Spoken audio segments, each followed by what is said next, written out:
आखिर ये लोहा बनता कैसे है? क्या लोहा सीधा जमीन से निकलता है या इसे बनाना पड़ता है? तो आज की इस वीडियो में आपको बताने वाले हैं कि आखिर फैक्ट्रीज में लोहे के स्क्रैप से सरिये, पाइप और आई बीम से लेकर घरों के छतों में इस्तेमाल होने वाले टिन शेड को कैसे बनाया जाता है। तो चलिए बिना किसी देरी के वीडियो को शुरू करते हैं। दोस्तों, लोहा मुख्य रूप से 4 प्रकार से मिलता है। पहला, हेमाटाइट। इस प्रकार का लोहा लाल या फिर चॉकलेट ही रंग का होता है। इसमें तकरीबन 60 से लेकर 70% तक लोहे का अंश होता है। दूसरा, साइडराइट। ये लोहा दिखने में राख के जैसा होता है। इसमें तकरीबन 10 से लेकर 40% तक लोहे का अंश होता है। तीसरा, मैग्नेटाइट। ये बहुत ही बढ़िया क्वालिटी का लोहा होता है। इसमें तकरीबन 70% तक लोहे का अंश होता है। और चौथा, लिमोनाइट, जो पीले रंग का या फिर भूरे रंग का होता है, जिसमें 40 से लेकर 60% तक लोहे का अंश उपलब्ध होता है। आइए अब जानते हैं कि लोहा कैसे बनता है। जैसा कि मैंने आपको वीडियो में पहले बताया था कि लोहा बनाने के लिए सबसे पहले हमें आयरन ओर की जरूरत होती है। आयरन ओर को जमीन से निकालने के लिए एक बड़ी सी रिसर्च होती है। रिसर्च के बाद ही पता चलता है कि आयरन ओर कहां पर है, कितनी मात्रा में है और किस क्वालिटी का है। जब रिसर्चर के द्वारा अप्रूवल हो जाता है तो उसके बाद उस जगह पर ब्लास्ट किया जाता है ताकि वहां की जमीन छोटे छोटे टुकड़ों में बंट जाए, जिससे कि आयरन ओर निकालने में आसानी हो। जमीन से आयरन ओर को निकालने के बाद आयरन ओर को ट्रक में भरकर फैक्ट्री तक लाया जाता है। और जो आयरन और फैक्ट्री में लाया गया है उसमें अभी भी बहुत सी अशुद्धियां होती है। इसमें कार्बन से लेकर मैग्नेज, गंधक से लेकर फोस्फरस इत्यादि मिश्र धातु होती है। इन्हें साफ करने के लिए चूना पत्थर या फिर चारकोल का उपयोग किया जाता है। फैक्ट्री में सबसे पहले आयरन ओर को क्रशर मशीन में डाला जाता है।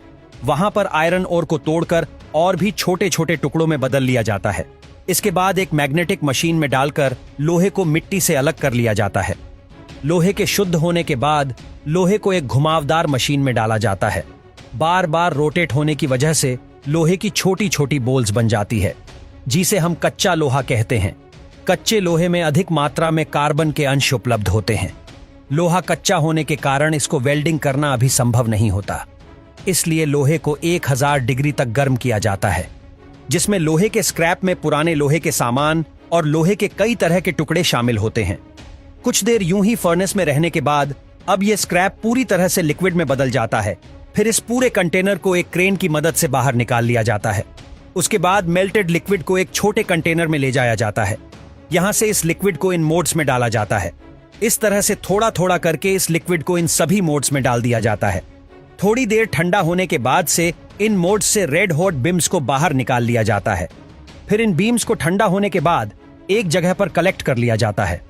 इन बिम्स की मदद से ही लोहे के सारे प्रोडक्ट बनाए जाते हैं। अब लोहे के इन बिम्स से सरिया बनाने के लिए इन्हें एक कन्वेयर बेल्ट पर रखा जाता है। यहां से ये कन्वेयर बेल्ट इन्हें फर्नेस में ले जाता है, जहां इन बिम्स को 1000 डिग्री सेल्सियस टेम्परेचर पर गर्म होने के बाद जब ये बीम पूरी तरह से लाल हो जाता है, फिर इन बीम्स को एक एक करके बाहर कन्वेयर पर डाल दिया जाता है। यहां से ये बीम आगे लगी मशीन से गुजारा जाता है, जिससे यह बीम पतला और लंबा होता जाता है। एक बार इस बीम की सही लेंथ हो जाने के बाद इस बीम को सरिये की शेप में लाने के लिए मल्टीपल डाई मशीनों में से गुजारा जाता है, जिससे यह बीम पतला और लंबे हो जाता है। यहां इस लोहे को एक डाई से निकालकर दूसरी छोटी डाई में डाल दिया जाता है। इस तरह से इस लोहे को छोटी से छोटी डाई में से गुजारते हुए यह पतला होता जाता है और एक सरिये की शेप लेने लगता है। इस तरह से फाइनल डाई से गुजारकर ये लोहे के रोड एक परफेक्ट सरिये की शेप में आ जाता है। फिर इसे ठंडा होने के लिए एक तरफ रख दिया जाता है और ठंडा होने के बाद ही सरिया पूरी तरह से बनकर तैयार हो जाता है। और इसी तरह से आई बीम बनाने के लिए भी इन्हीं लोहे के बेज का इस्तेमाल किया जाता है। सबसे पहले इन बीम्स को फर्नेस में डालकर गर्म किया जाता है। गर्म होने के बाद इन बीम को कन्वेयर की मदद से आगे प्रोसेस के लिए लाया जाता है। यहां इनको सीधे ही एक डाई रोलर में से गुजार दिया जाता है, जो कि इसे दोनों तरफ से बीच में से दबा देती है। फिर और अच्छे से शेप देने के लिए एक बार फिर से इसे डाई रोलर में से गुजारा जाता है, जिसके बाद ये बीम एक आई बीम की शेप लेने लगता है। फिर इस बीम को फाइनली एक बार और डाई मशीन में से गुजारा जाता है, जहां ये परफेक्ट आई बीम की शेप में आ जाता है। फिर इस आई बीम को आगे ठंडा होने के लिए निकाल दिया जाता है। इस तरह से इन आई बीम को बनाया जाता है। इन आई बीम का इस्तेमाल ब्रिज और बिल्डिंग कंस्ट्रक्शन के साथ बड़े बड़े ट्रेलर बनाने में किया जाता है, क्योंकि इस तरह की काफी ज्यादा लोड बेयर कर सकते हैं। अब हम जानेंगे कि आखिर स्टील शीट को कैसे बनाया जाता है।